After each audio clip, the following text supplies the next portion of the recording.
to heat up your frozen dinners, grab your TV tray, and settle in for another episode of the Plus Platoon, your podcast for all things Disney Plus, brought to you by Disney Plus fans.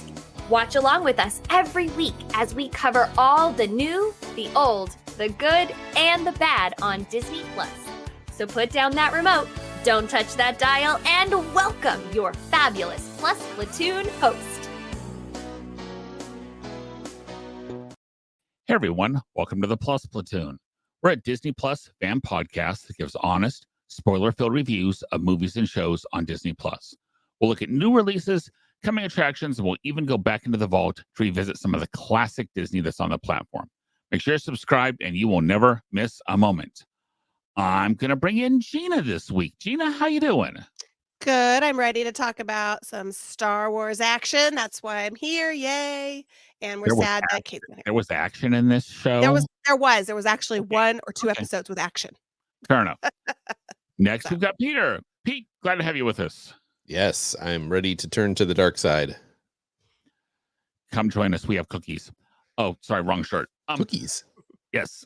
And last but certainly not least, we got Steve. Steve, how you doing? I'm hanging in here. Sometimes that's all you can ask for.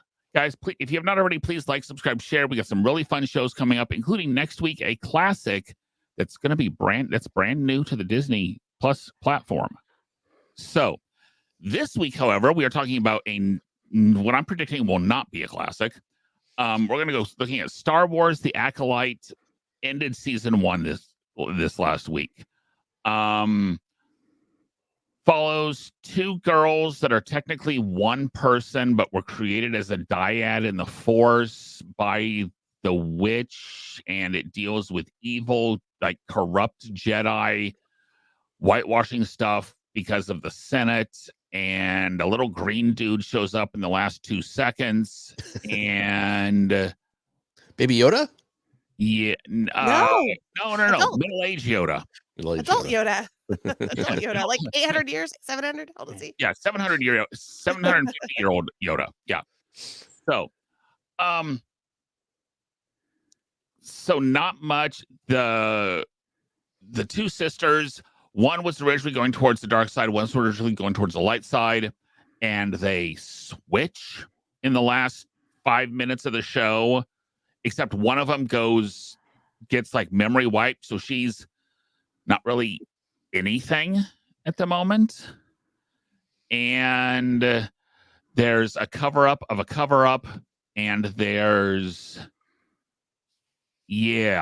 So, Pete, I'm going to start with you on this one. What about this show kept your faith in the Force? What worked for the show? This was such a weird show because there's lots of bad things to say about it, but there's some really good stuff in it. And the thing that I liked the most, I think, was the story of Soul, who was the caretaker Jedi that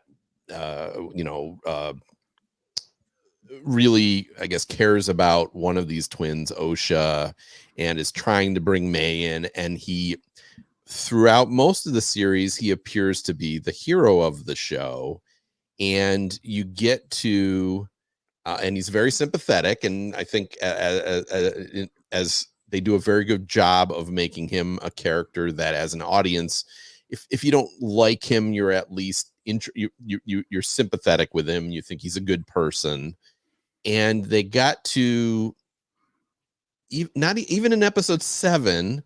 Which was like a replay of what happened on Brendock. Which was in 3.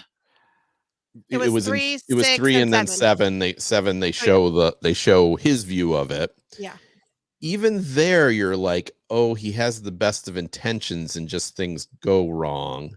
But by the time you get to 8, you're watching this episode, and you're like, no, this is not the good guy. This is the bad guy of this series, whose belief in the Jedi and the Force or whatever is making it so he made all these decisions and led to all these people's deaths, including, I mean, realistically, the Sith, all the Jedi that the Sith killed was all because of the decisions he made.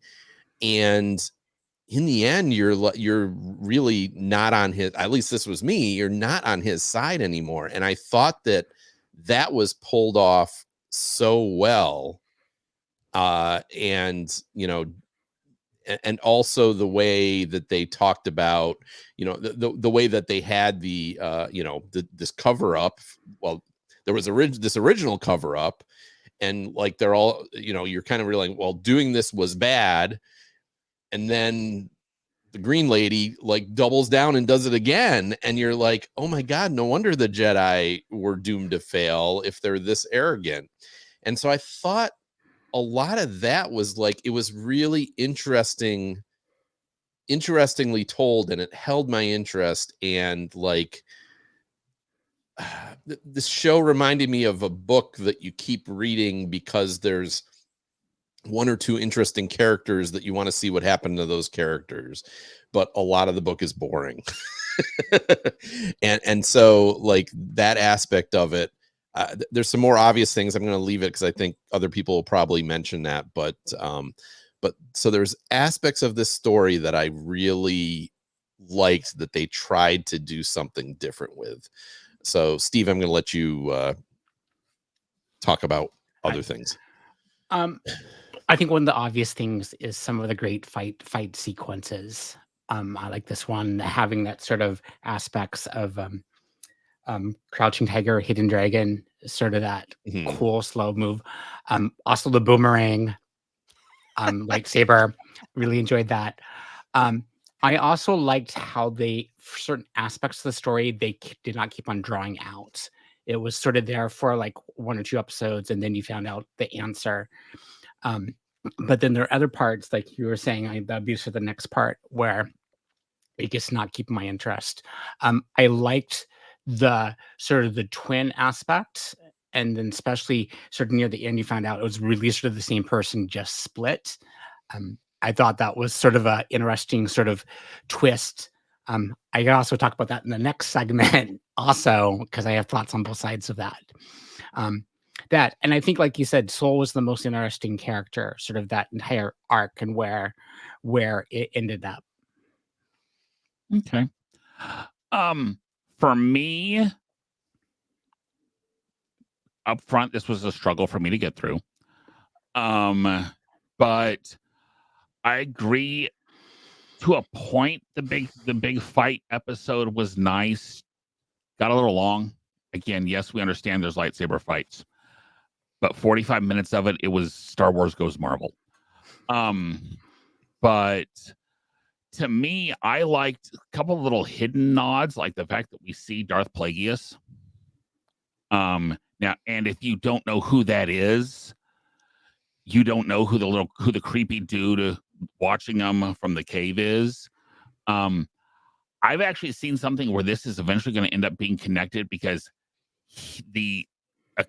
if I get this right, and you two will tell me if I'm wrong, he creates Anakin out of nothing. We believe That's that. what we think. Yes. It's It's never been strictly stated, but now that we know, you can. And so he's kind of been watching how it happened. Right. So that little connection was good. I called the last 5-second shot, I think, with Yoda showing up, which I'm sorry, the Yoda I know would be so mad that this has happened. He would be so mad that this has happened. Unless there's some thing in Clone Wars or wherever that I haven't seen, he would be furious with everybody. So there's some stuff that I want to know was neat about it, but it wasn't enough to hold my attention. Gina?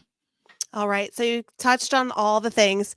Number one, those choreographed fight scenes. I just love choreography. I'm a martial arts background, so I love when it's like real fighting and not the hack and slash James Earl Jones, whatever, back in 1977, the hack and slash with Mark Hamill, not James Earl Jones, whatever, what's his name? David Prowse. I agree with the Anakin story connection there, that he came from nothing, and then mom even said he just was. There was nothing, he just was. So that was great. I was like, oh yay, they are doing a little touch there. Darth Plagueis, I'm excited about that. The good and evil twin thing I really liked, and then I didn't like that they were not twins, because I was like, oh good, there's a whole thing about good versus evil when you have twins. There's always a bad one and a good one. So that's what kept my faith in the Force until later on. So we'll get to that next part. Oh, go ahead. And I will say, I did like, even though it was super telegraphed or obvious, I did like the way that they kind of switched roles. What? One wearing black and one wearing white was obvious. Yeah, but even from the beginning, you kind of could figure it's like, Yeah. okay, well, this is going to be, they're going to be matching, and then they're going.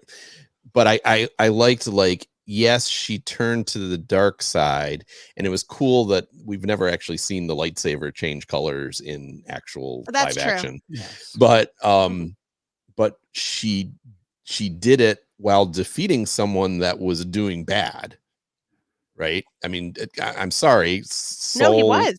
He was. Soul in my was world, evil. He may have had, the right purposes or whatever in his mind, but he was not a bad person. That character Ocean, she never attacked anyone that didn't deserve it, that we saw. So I think there's still, again, I know a lot of, like, hardcore Star Wars fans want, it's got to be just good versus evil and everybody, and it's like, well, but now you have a more interesting character in that she's turned to the dark side, but is she really evil? I don't know. And my thought in that, or is Sith simply anti-Jedi? Is it bad? Is it the dark side? Or is it against? Well, no. I mean, if you look at this, though, if they're using the dark side of the Force is the point. That's the doesn't mean you're evil. Right, it just means you're using the dark side of the Force. Right. Exactly. Is the dark side of the Force actually evil? Right. Or is it just that evil people use the dark side of the Force? Right. Because you create life. You create. That's the whole thing. The dark side of the Force is more powerful. Who is to say what's light and what's dark? Right. I mean, so that's what I'm saying. Like, we can trust them now. Yeah. This is far from a perfect series, but it has things in it that are very interesting. Yeah, answers to questions. That's all. It has answers to some questions. Anyway. Okay. Now, what about this should have been memory wiped from this series? And I want you guys to pick, like, the one or two big things, because there's a lot of them. Gina, I'll actually let you start on this one. Okay. So the one glaring problem was the story did not move forward. It was like the same episode twice. One time I was like, didn't we already watch this episode? So I didn't like that the entire, I think it was episode 3 and 6, were the exact same episode with, like, one change. I was like, you didn't need to do that. That was terrible. That was so slow and really bad. Anyway, that's my one glaring thing, is move forward, move along. Okay, that's my one. Pete, what's your one? I hate to bag on her, because I know she's a really big Star Wars fan, but the actress that played the two twins, I realize they're supposed to be the same person, but I don't feel like she differentiated those characters at all. And if it wasn't for how they dressed them, you couldn't have told them. They were both very bland characters, and for being, along with Soul, the central characters, I don't know if it's her fault, the direction, or whatever. I just think she played it very flat, and I wanted, like, one character to be more emotional, or just something to, like, let's differentiate these two characters in personality a little bit, because even if you're the identical person, your life experiences are different, so you're not going to be identical. And that was my biggest pet peeve about it. I mean, it's easy to say it was slow, right? But, or something like that, but that was her portrayal. Her Bad acting. her portrayal was not good. Well, there was a lot of good acting in this, but No, her. not her. Bad So, acting and Steve? bad writing. I think it was bad writing too. So anyway, go ahead, Steve. I'd say mine is the inconsistency with the episodes. Like we had some really good episodes, and some episodes are just like Derek said, a slog to get through. I felt like the story arc was very inconsistent. I think that was my biggest thing. And then I was sort of annoyed at the end. I know your series finale, but some things I felt like you need to give us more of a payoff. But still, you could give things to set up the season 2, like the sort of the reveal when it was the big reveal was that they were actually the same person. It was sort of my other half totally missed that. Like I called it seconds before it was revealed, and he goes, "What?" So I felt like it was sort of written there. Again, bad writing. I'll take it to that. Just bad writing. And for me, it's why should we care? Why should we care about this series? Show me something. This is either going to be truly at the end, rather than everything, all the others, I would have rather had the true, all of a sudden the Senate's going to start doing hearing and actually going to start doing hearings, and she's going to get called into that. I don't know if that's what that was supposed to be at the end with her talking to all the different people at that big table. But show me something that ties it into something. Like, why does this matter in the Star Wars universe? Yes, there's Yoda. Who cares? That there's 2 acolytes for Siths. It's truly a why should I have, why did I watch 6 hours of a show? Yeah. Now, I will say I totally agree. I think it was Pete. The acting was not great, especially from the main character, the main actress. The acting was not great. I wasn't even that thrilled with the main Jedi's acting. It was so so much of this was telegraphed. They could have set up a Western Union office. Okay, guys, a Western Union used to be the company that Back to the Future. Yeah. There you go. Western Union's the company that Doc used to send the telegram to Marty in Back to the Future too. Okay. At the very end. So, or an even better movie, it's what they use to get the horse racing results in the Sting. Yes. So yeah. Okay. So we all agree that this wasn't necessarily the greatest movie, but we have watched several Star Wars series, and I'm even going to tie this kind of into some of the Marvel series we've watched. Do you prefer like a standalone style series like this, or I would say Moon Knight? I'll say Werewolf by Night movie, or one that is much more connected to the movies. Steve, I'll start with you on that one. I actually prefer the standalone because then I don't need, if I'm not like a huge into whatever the universe, I don't need to know all the fine details to truly get what's being told. So I look like at Moon Knight. That's really, I don't need to know anything else about Marvel, and I could totally enjoy it. This I think had lots of potential. I felt like I don't need to have all this background Star Wars knowledge to pick up on everything. They just didn't necessarily pull it off. So I prefer the standalone. And you guys know me and my Marvel rants. I would much prefer the standalone series. I like Moon Knight. Did it have its issues? Yes. I would almost even say Andor was more of a standalone series because other than him being in Rogue One, we didn't know anything about him, and we didn't need to know anything about him. We just needed to know why he did. It just shows why he didn't like the Empire. I much prefer standalone series, but it has to be at least a little connected to the movies. I mean, yes, even with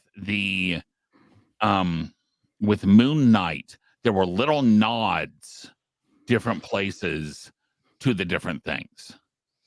So, I mean, that's my preference. Gina? Mm-hmm. I prefer for Star Wars, I prefer when it's connected because I need a reference point to what we're watching and what we're doing and what does this refer to.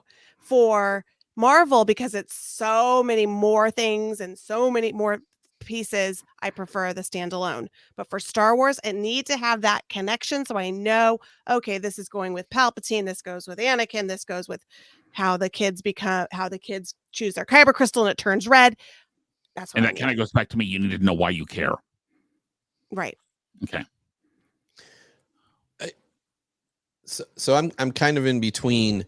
Like, I get what Derek said with Star Wars. I need some connection, but like Andor is a good example. It's like, yeah, okay, we know there's the Empire. We know this guy eventually ends up in this other movie, but I don't need to. I mean, I know all the details, and even there, I don't want to have to know all the details. I could see the flaw in Ahsoka, even though I really enjoyed that series. I could see that, like, no one that hasn't watched these animated shows is going to like this Right. because none of it there's It's all so much Rebels. reference of things that aren't common Star Wars that I don't think people would like it, and I think generally that's what happened. So I really hope the second season of Andor does well because that first season was so good. It was. But I would also say, like, the Mandalorian was similar to that in that it was not really that connected, and then the further it got connected, like The in worse it season got. 3, the worse it got. Right. Well, especially because season 3 was after season 2.5, which was Book of Boba Fett. And poor Boba Fett. Right. But I'm just saying the like diving into the whole Mandalorian lore and everything like that, it kind of, I liked it much better when it was Mando and Not Grogu tied. and kind of an old spaghetti western, And not that- tied to Bo-Katan and Cade and all those guys. and all these people. Right, exactly. So I hope they continue to do shows that are at least somewhat independent of the main big lore. I would like to see more of that. I'd like to see a show. This is off topic, but I'd like to see a show with a little more humor too. It seems like they forgot that Star Wars more humor. Okay, and the first any episode humor or two was with the little robot the little robot and the little tracker dude had I love such that tracker guy. Yeah. potential for humor. Yeah. And it just died after about the first episode. Yeah. No, I don't understand. Like, you watch the original Star Wars movies and even the prequels, which aren't good movies, at times they were funny. And Star Wars has completely lost the funny, and I think to their detriment. And that's all, going back to Marvel, I think that's what's set Marvel apart from DC is they also are fun. They're lighthearted at times, which DC was always this super heavy. True. I remember watching, I know I'm getting off topic here, but I remember watching Batman or Superman versus Batman or whatever the movie was called. Oh, it's terrible. Yeah. And like 2.5 hours into it, there was a joke and I laughed, and I was like, that's the first time I've laughed. And it was the only time I laughed in a 3-hour movie, and I don't need, I don't need my fantasy to be so serious. Yeah. So. Okay. Now, as we always do, we give things a cup rates of pixie dust. Let me start that over. As we always do, we rate things on cups of pixie dust out of 5. Gina, on first season of The Acolyte. It's a 2. It's a straight 2. That's because that's how many episodes I liked. So that's a good way to do it. Yeah. What about you, Pete? I guess because of that, I'm going to give it a 2.5 because there was like 2.5 episodes that I liked. Yeah, that's how I didn't base it on. No, I think I almost gave it a 3 because I said there's ideas here that are really good and make it worth watching once, and there's some good fights in it, but it's just not. It's not a good series. Why do you care? Why should we care? It's back to Derek. Overall, it's not a good series. And I couldn't give it a 3 because of that. So I'm giving it a 2.5. That's kind of like 3 still means good to me. Yeah, 3 is still So good. 3's a B. I can't go that high. So I'm gonna give it a 2.5 for some good stuff. Steve?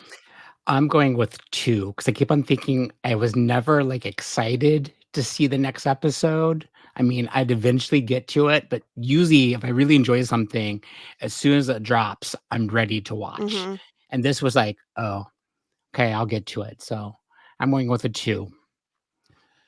Yeah, and I'm looking back at some of the stuff that I have given lately. I got to go a 1. Yeah. Just because there's some of the stuff I've done. I gave Bambi a 1.5, and I would rather watch it than this. There you go. So I got to give it a 1. I would actually. There are parts of Secret Invasion I would rather watch over this. Ooh, Wow. I wouldn't go there. I would not either. But I mean, just my initial reaction is that's the ballpark I put this in to me. Because to me, there's not one moment of Secret Invasion that I would want to go back and watch. And there are a couple episodes of this I would potentially go back to watch the fights and things like that. Yeah, so, same. So I would. I mean, yeah, that's fair. So okay, Kate's gone, but we do have some Disney Plus news this week. Disney Plus news. So who's reading it? I will. Okay. Agatha All Along released a trailer in which the series is shown to be much darker and more violent than any other Disney Plus Marvel series. I will be perfectly honest. We will watch the first episode and then we'll see, because and part of it's going to depend on what it's rated for as far as for the TV. If it's TVMA because of violence, No. that may shuttle it off this show. We might do a bonus episode for the people that want to watch it, but then again, Werewolf by Night was supposedly violent, and it was fine. But you didn't see it. I watched Werewolf by Night. I liked the Doctor Strange and Multiverse of Madness that was supposedly scary. Yeah, I don't think it'll genuinely be that bad. But will it keep the humor that everybody wants it to? Right. I don't know. When I watched the trailer, I think the first thing I did was message Derek and like, you're not going to like this, Derek. Yeah. Oh, I liked the trailer, so I'm excited. The series has got to keep the humor that they. I with hope so. Catherine Hahn too, because she's a comedian. So yeah. And I will just come out and say it: when Deadpool and Wolverine comes to Disney Plus, it will not be done on this show. I'll meet Deadpool on Friday for y'all. Oh, I saw that and I was like, oh my gosh. Bring him a chimichanga for me. Yes, Disneyland is doing Deadpool meet and greets. Just for the weekend, I think. So. Oh, I don't. I think he'll be around for a while. I'm excited. I'll meet him on Friday. I don't think it'll be for long. It might be more than the weekend, but so anyway. Next week, we are going to be watching one of those movies that I have not seen since I was a super little kid. I remember enjoying most of it. I remember there being super slow sections. We are watching Angels in the Outfield with Christopher Reeves, Danny Glover, Christopher Lloyd. Christopher Lloyd, yeah. Yeah, Christopher Lloyd. Jonathan Love. He was the he was the little kid. Yes. Yeah.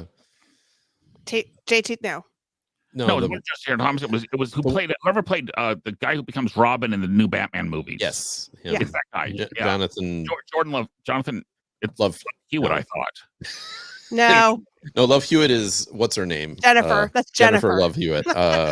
I can see him in my head. He's the third rock from the Sun Kid. Yes. Joseph Gordon-Levitt. That's it. Oh, I forgot. Oh, Mr. All Right is in it too. Oh, that's Tony Danza. Does it? Yeah. Tony Danza is like the main baseball player that they follow. Yes, that's right. That's right. Oh my god. I'm fairly certain I've seen this once, and I was not a little kid when it came out. I was not either. For me, I was 13. So not little kid, But Yeah. I was 13 when this would have And come you played out. baseball. And you played baseball. Played baseball. Yeah, that makes sense. And there was a while there, not long after it came out, that it was actually on TV, but it got lost in the streaming shuffle of different availabilities on different services. But it has now finally come back to Disney Plus. So that will be our view for next week.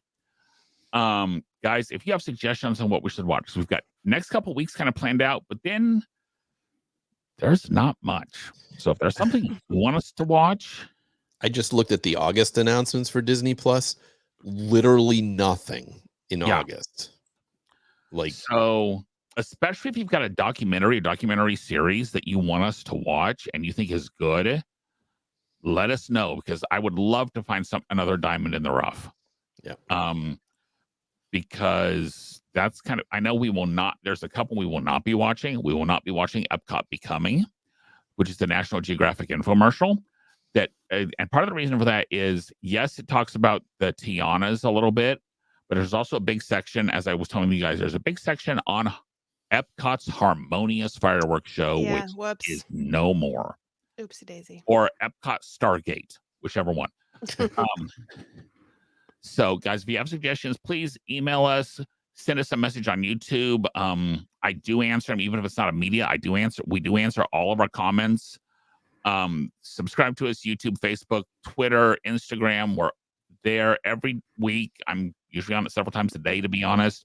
We've got new episodes coming every Thursday on YouTube and all the major podcasting services. For Gina, Pete, Steve, and Kate in absentia, we will see everyone next week. Bye, guys. bye-bye. Hey. Thanks for watching this week's episode of the Plus Platoon. Be sure to subscribe to the Plus Platoon podcast to keep getting great content each week. Then head over to Apple Podcast and leave those 5-star reviews, as they help make the Plus Platoon visible to even more Disney Plus fans. Also, go to YouTube and like and subscribe to the Plus Platoon channel, where you can watch all future episodes live. If you have a question for the Plus Platoon, please send us an email to plusplatoon@gmail.com or connect with us on Facebook, Twitter, or Instagram @plusplatoon. The Plus Platoon is a Disney Plus fan podcast and is not affiliated with the Walt Disney Company or the Disney Plus streaming service. All opinions expressed on the show are solely those of the individual hosts and in no way reflect the views of the Walt Disney Company. Thanks for watching, and be sure to stay tuned for next week's episode, because the Plus Platoon is to be continued.